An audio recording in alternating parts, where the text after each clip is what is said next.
Thank you for song. Thank you. Thank you. Thank you very much, and thank you very much for having me here. It's a great pleasure. I've never been on a stage as well lit as this. I feel like I should break into song. I hope at least someone will take a photograph of me because this is a beautiful, you've put together a beautiful event. Thank you for that. And that's really where I wanted to start. I don't have a talk. I'm sorry. I don't have a talk. I have a love letter. And it is not a love letter you might expect. I have a love letter for food from nature. Food is a beautiful thing. And you would guess that someone who looks like me probably believes that. That is true. But food is beautiful because food is nature's greatest, or one of nature's greatest gifts. Not just to us, the human species, but to all species.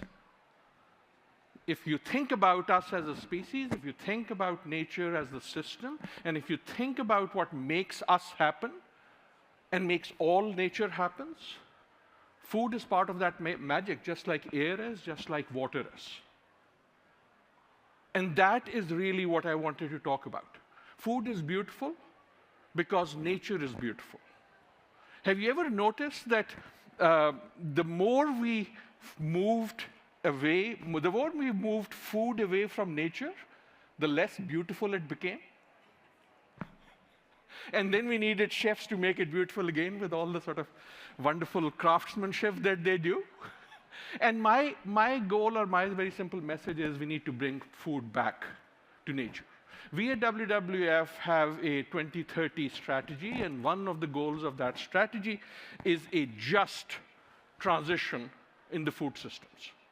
I mention just because it pleased me greatly this morning to hear the theme of justice again and again, because I think that is really central. We think there are four pathways, at least four pathways, to that just transition. And those four pathways include thinking about planet, thinking about place, thinking about people, and thinking about prosperity. I will very quickly go through them, not give you the strategy, but why those are important. Planet is important because whether we like it or not, and sometimes we should not like it, food is now a global system. If the transition is going to happen, that system will have to change. That is a system of finance, that is a system of supply chains, that is a system of production, that is a system of consumption. It is not simply the farmer and the producer. And to give you just one example of why that system is important, here is the great miracle of my life. Something that was not true when I was born is true today. We produce more than enough food for every human being on Earth. And yet tonight, 800 people will sleep hungry. I think part of that equation, when it changes, a lot else will change. And for that equation to change, we will have to think as a planet. Let me just tell you what that means. A third of all food that is produced will be wasted between farm and fork. Just breathe that in. That's $1 trillion worth of food. Even if half of that food waste was reduced, we would have reduced emissions by 5%. Right? That is why thinking planet, thinking systems is really important. Let me very quickly move to place. Place is food impacts places, places impact food. It is not just that we have to protect nature. We have to allow nature to protect us. That is a central proposition. I'm from Pakistan. Right now, there is a major flood in Pakistan. There are so many climate catastrophes, this doesn't even make the news. In Pakistan, 85 million people are employed directly in the business of food production. Farmers and grazers, 85 million.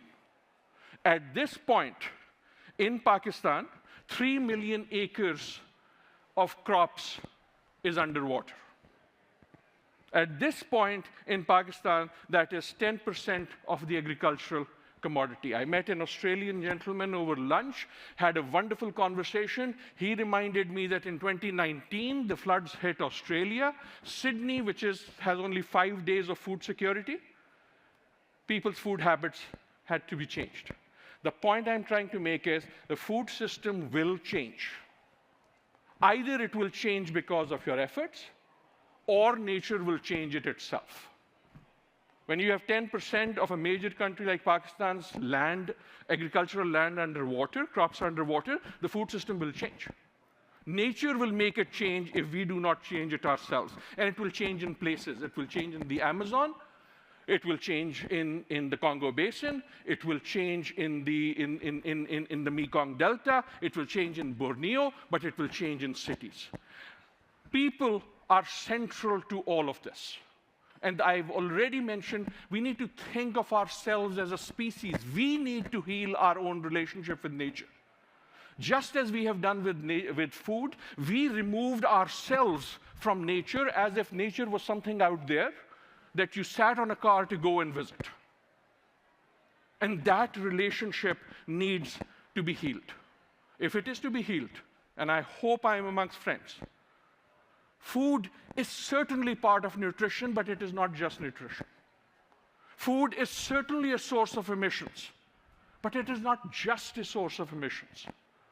Food is a stress on biodiversity, but it's not just a stress on biodiversity. Food is livelihoods. Food is meaning in my life.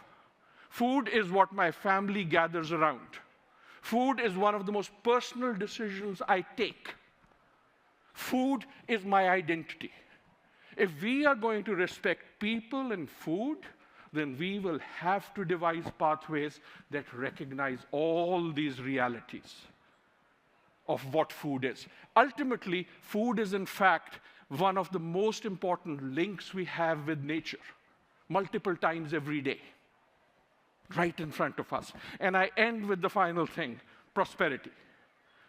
To us, prosperity is the type of things you've been talking about with justice.